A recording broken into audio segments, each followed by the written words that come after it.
اس سے الہی بخش کو ان کی تنظیم کا اندازہ ہو گیا۔ وہ تو باقاعدہ ایک ادارہ سا تھا۔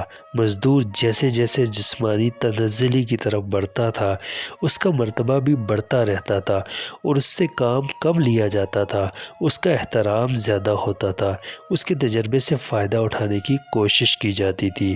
وہ بوجھ اٹھانے کا پیچیدہ سے پیچیدہ مسئلہ لمحوں میں حل کر دیتا تھا۔ پھر ایک وقت آتا تھا کہ سینئر مزدور کو ریٹائر ہو جانا پڑتا تھا۔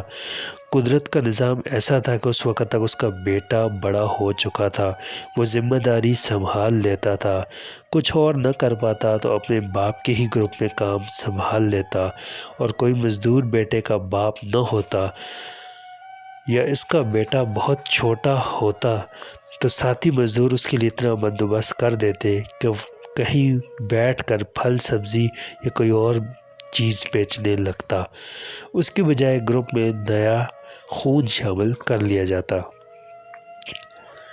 الہی بخش کو یہ سب جلد ہی معلوم ہو گیا۔ اس کی ایک وجہ تو یہ تھی کہ گروپ کا سردار قاسم اس پر بڑا مہربان تھا، وہ اس پر غیر معمولی شفقت کرتا تھا۔ دوسری وجہ یہ تھی کہ یہ گروپ ان دنوں بحران کی زد میں تھا۔ انہیں گروپ میں شامل کرنے کے لیے نیا خون، نوعمر مزدور درکار تھا۔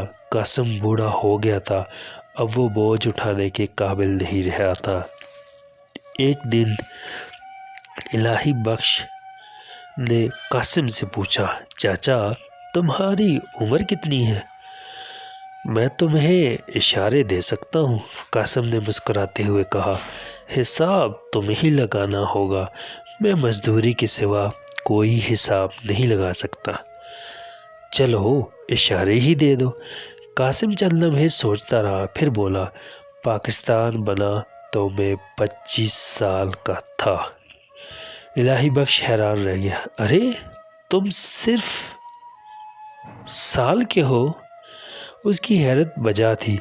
قاسم دیکھنے میں 60 سال کا لگتا تھا۔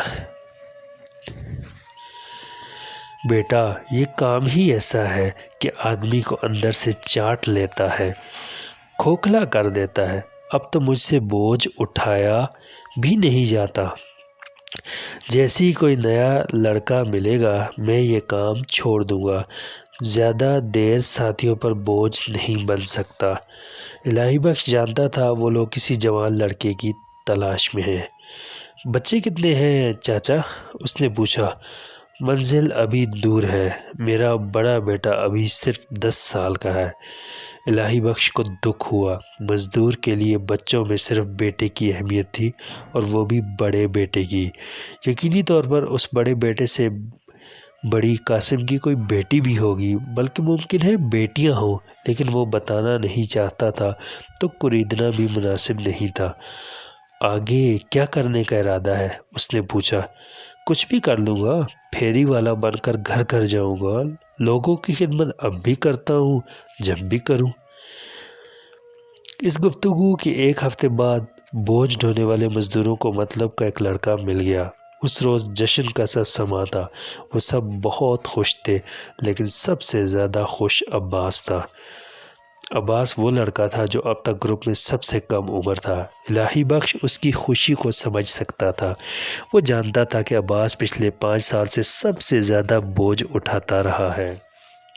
وہ اب بھی جوان تھا، لیکن اپنی عمر سے بہت بڑا لگنے لگا تھا، اور اب اسے ان 5 برسوں کا صلہ ملنے والا تھا۔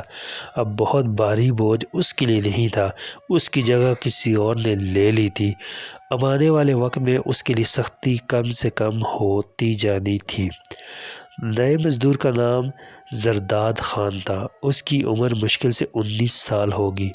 دیکھنے میں وہ بالکل جاندار نہیں لگتا تھا۔ الہی بخش نے یہ بات قاسم سے بھی کہہ دی۔ قاسم باچھیں پھیلاتے ہوئے مسکرایا، ارے بیٹا وہ بہت شاندار لڑکا ہے، وہ بولا، لیکن تمہارے پاس مزدور کی آنکھ تو نہیں ہے نا، کام ملنے دو پھر اس کے جوہر دیکھنا۔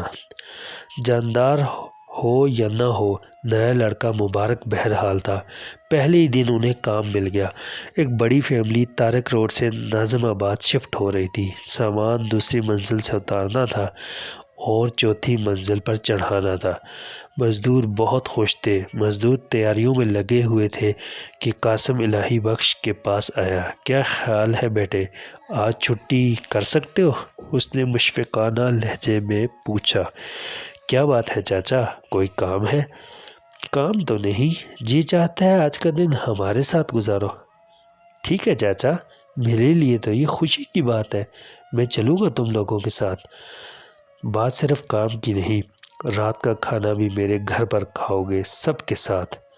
یہ بھی ہو جائے گا، اپنا کوئی گھر پر انتظار کرنے والا تھوڑا ہی ہے، الہی بخش نے بے فکری سے کہا۔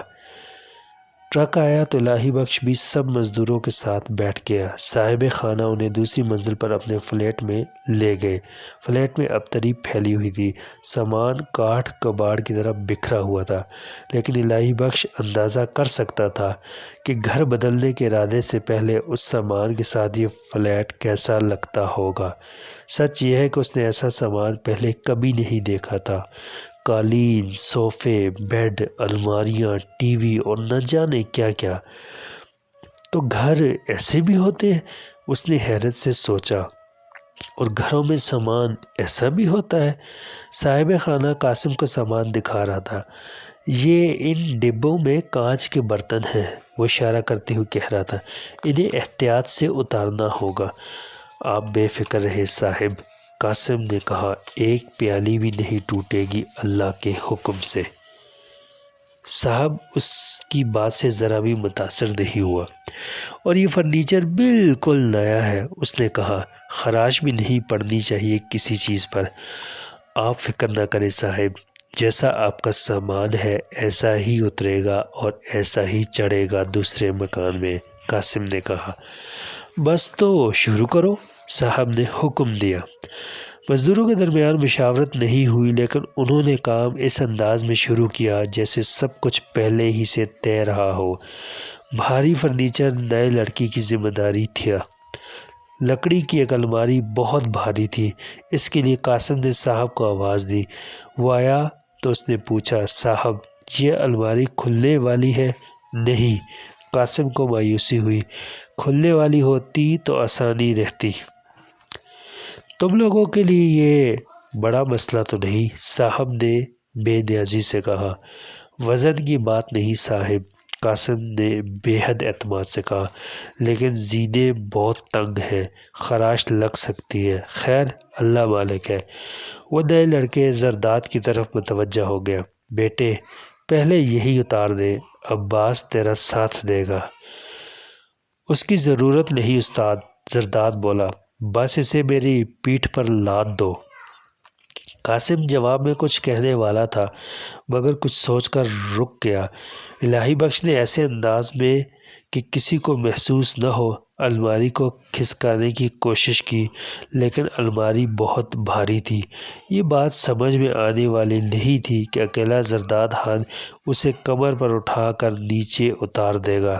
مزدوروں نے مل کر الماری زرداد کی کمر پر رکھ دی، ایک چادر کو بل دے کر الماری کے درمیانی حصے سے گزارا اور زرداد خان نے اپنی پیٹھ پر چادر کو گرہ لگا دی۔ پھر وہ چل پڑا۔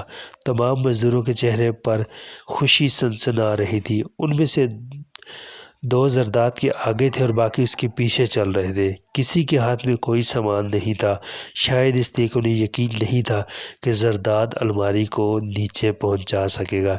کسی بھی وقت اسے ہنگامی طور پر مدد کی ضرورت پڑ سکتی تھی۔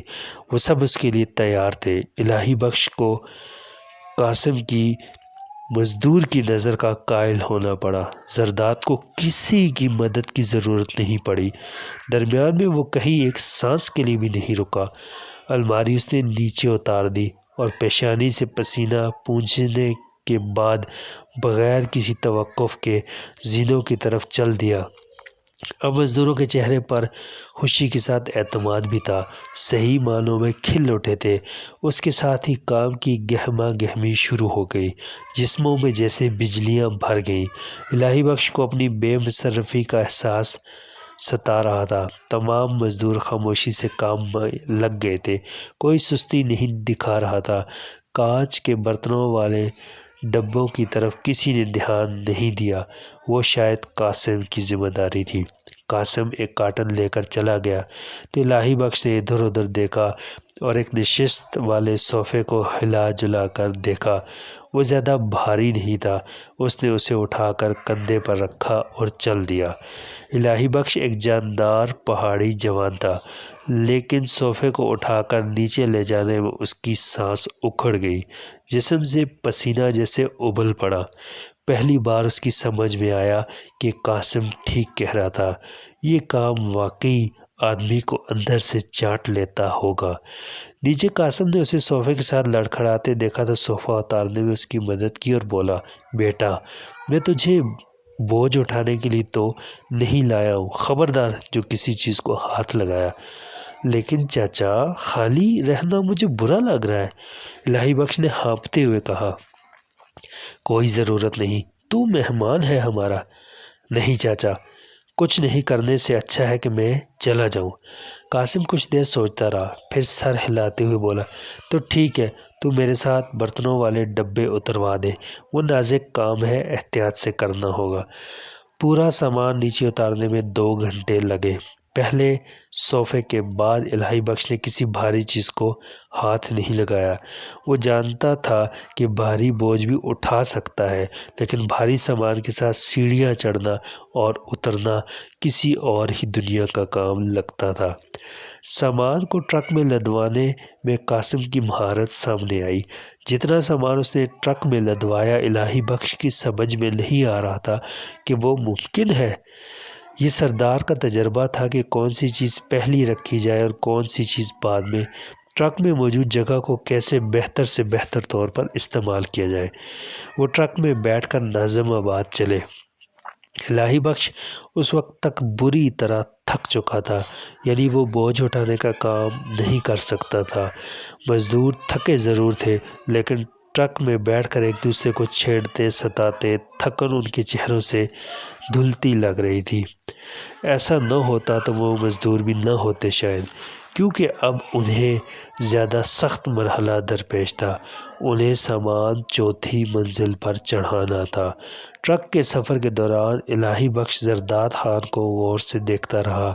وہ ابھی تک اپنی ٹولی میں گھلا ملا نہیں تھا، الگ تھلگ بیٹھا تھا، مگر عباس اس کام کو آسان کرنے میں لگا ہوا تھا۔ وہ زرداد خان کے پاس بیٹھا اس سے باتیں کر رہا تھا۔ زرداد خان کے چہرے پر اور آنکھوں میں صرف طمانینت تھی۔ الہی بخش نے سرگوشی میں قاسم سے کہا، واقعی چاچا یہ نیا لڑکا تو کام کا نکلا، میں سوچ بھی نہیں سکتا تھا کہ یہ اتنا بوجھ اتنی آسانی سے اٹھا سکتا ہے۔ بیٹے، بوجھ اٹھانے کے لیے جاندار ہونا ضروری نہیں، ایک تو یہ پیدائشی صلاحیت ہوتی ہے، پھر آدمی جیدار بھی ہو تو زرداد خان جیسا ہی ہوتا ہے۔ مگر ایک بات بتاؤں، قاسم کے لہجے میں تعصب ابھر آیا، ایسے لوگ زیادہ دن نہیں چلتے، میں نے بہت جلدی خون تھوکتے دیکھا ہے انہیں۔ الہی بخش لرز کر رہ گیا، تب تو یہ ظلم ہے چاچا۔ ظلم نہیں، یہ زندگی ہے، قاسم نے سادگی سے کہا۔ یہ زرداد خوش نصیب ہے کہ ہماری ٹولی میں آ گیا، میں نے لڑکوں کو اس کے سلسلے میں سمجھا دیا ہے۔ وہ ایک عجیب اور بھرپور دن تھا۔ اس روز الہی بخش نے جو دیکھا، سیکھا، سمجھا اور جانا، وہ عمر بھر اس کے ساتھ رہا۔ یہ بات اس پر واضح ہو گئی کہ طبقاتی تقسیم ایک بہت بڑی حقیقت ہے، کہیں خاندان، برادری اور نام و نسب کی اونچ نیچ ہے تو کہیں حیثیت کا تفاوت ہے۔ وہاں ایبٹ آباد میں وہ چکر تھا اور یہاں کراچی میں ایک صاحب طبقہ تھا جو بڑے آراستہ گھروں میں رہتا تھا۔ روپیہ پیسہ اس طبقے کے لیے مسئلہ نہیں تھا، جبکہ دوسرا طبقہ 10 روپے کمانے کے لیے ہر روز ایسا بوجھ ڈھوتا جس سے بوجھ ڈھونے والے جانور بھی گھبرا جائیں، اور کچھ عرصے کے بعد وہ خون تھوکتا زندگی کی پھسلنی سے موت کی طرف پھسل جاتا۔ یہ سب سوچ کر الہی بخش تھرتھری چڑھنے لگی۔ یہ زندگی ہے، اتنے لوگوں کے لیے اتنی مختلف۔ زرداد خان وہی الماری اس بار بھی بغیر رکے اوپر چوتھی منزل کے فلیٹ تک لے گیا۔ ایک اچھی بات یہ تھی کہ اس بلڈنگ کے زینے کشادہ تھے، اس سے کام آسان ہو گیا، ورنہ طارق روڈ والی بلڈنگ میں زینے کے موڑ پر سامان اتارنے کے لیے ترکیبیں لڑانا پڑی تھیں۔ انہیں کام سے فارغ ہوتے ہوتے 6 بج گئے۔ صاحب بہت خوش تھا، کسی چیز کو معمولی سی خراش بھی نہیں آئی تھی، کوئی برتن نہیں ٹوٹا تھا۔ آپ سب چیک کر لیں صاحب، قاسم نے اس سے کہا، ہمارا کام ختم ہو گیا۔ چیک کرنے کی ضرورت نہیں، میں بہت خوش ہوں تم لوگوں سے، صاحب نے مسکراتے ہوئے کہا، میں بھی تمہیں خوش کر دوں گا۔ تھوڑی دیر بعد صاحب نے چائے اور بسکٹوں سموسوں سے ان کی تواضع کی، پھر اس نے 10 روپے کے 8 نوٹ قاسم کی طرف بڑھائے، یہ ہے تم لوگوں کی مزدوری۔ پھر اس نے 100 کا ایک نوٹ دیتے ہوئے کہا، یہ ہے مجھے خوش کرنے کا انعام تم 8 کے لیے۔ وہ صاحب کا شکریہ ادا کر کے اسے سلام کر کے نیچے آ گئے۔ سب بہت خوش تھے، ان کے حساب سے انہیں 2.5 دن کی دہاڑی ایک ہی دن مل گئی تھی۔ اچانک رحیمو کو خیال آیا کہ کھانا نہیں کھایا گیا ہے اور بھوک لگ رہی ہے۔ عاقل نے بھی تائید کی، نہیں بھائی، یہ کھانے کا وقت تو نہیں۔ قاسم نے نفی میں سر ہلاتے ہوئے کہا، اس وقت کھا لو گے تو رات کو میرے گھر پر کیا کھاؤ گے؟ بات معقول تھی۔ استاد، کھانا کس وقت ملے گا؟ 8 بجے تیار ہوگا کھانا، میں کہہ کر آیا ہوں۔ قاسم نے کہا، چلو کسی ہوٹل میں چلتے ہیں، جسے زیادہ بھوک لگی ہے وہ کچھ بسکٹ سموسے کھا لے۔ وہ سب ایک ریسٹورنٹ میں چلے گئے۔ رحیمو اور عاقل کے سوا کسی نے سموسے نہیں کھائے۔ وہاں قاسم نے مزدوری کی رقم تقسیم کی، اس نے 22 روپے الہی بخش کی طرف بڑھائے تو وہ حیران رہ گیا، یہ کیا چاچا؟ یہ تمہارا حصہ ہے۔ لیکن چاچا، میں تو مہمان ہوں، تمہارے ساتھ ایک دن گزارنے کے لیے آیا تھا۔ الہی بخش نے احتجاج کیا، یہ تو تمہیں لینا پڑے گا، صاحب نے 8 آدمیوں کی مزدوری دی ہے، سوال ہی نہیں پیدا ہوتا، بیکار بات مت کرو۔ قاسم نے اس کی بات کاٹ دی، تمہارا حصہ لے کر ہم گنہگار بنیں گے کیا؟ اس پر سب پیچھے پڑ گئے۔ الہی بخش کو وہ پیسے لینے ہی پڑے، لیکن اسے بہت شرمندگی ہو رہی تھی۔ ہوٹل سے باہر آ کے قاسم نے کہا، یہ الہی بخش اور زرداد میرے ساتھ جا رہے ہیں، تم لوگ 8 بجے تک میرے گھر پہنچ جانا۔ سب لوگ چلے گئے۔ قاسم الہی بخش اور زرداد کو لے کر بس اسٹاپ کی طرف چل پڑا۔ تو یہ تھی تیسری قسط۔ چوتھی قسط میں آپ دیکھیں گے کس طرح الہی بخش کا سعدی سے سامنا ہوا اور وہ پہلی نظر میں سب کچھ ہار بیٹھا۔ تو لائش پہ اسی اپڈیٹ کے لیے ابھی چینل کو سبسکرائب کیجیے، ملتے ہیں اگلی ویڈیو میں، اللہ حافظ۔